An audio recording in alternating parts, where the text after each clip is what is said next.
Над 200.000 квадратни метри во најатрактивниот дел од метрополот. Пазарната вредност на парцелата на која сега се наоѓа клиничкиот центар може да надмине и 100 милиони евра.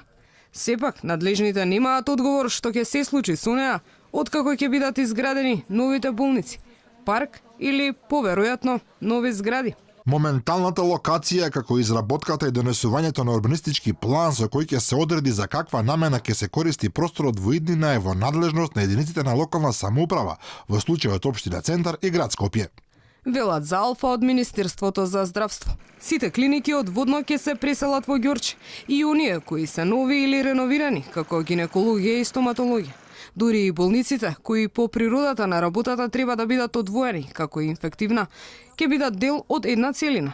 Ќе бидат дел од интегриран капацитет кој што ќе понуди соодветна циркулација, функционална поврзаност и ќе може да постигне континуитет на пружање на здравствените услуги. Од Министерството не прецизираат кога точно ќе се почне со изградбата на новиот клинички, но Венко Филипче предходно изрази надеж од и темелите ќе се удреле годинава. Наместо предвидената сума од околу 120 милиони евра, парите потребни за реализација на проектот на крајот ќе бидат и до 4 пати повеќе, или 480 милиони евра.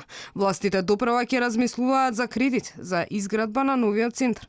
Локацијата во Ѓорче Петров беше избрана откако поради нерасчистени имотно-правни односи пропадна идејата тој да се гради во Бардовци или Петровец. До Веле поле, каде ќе никнат новите државни клиники, побрзо се стигнува од Тетове и од Гостивар, отколку од аеродром и Драчево.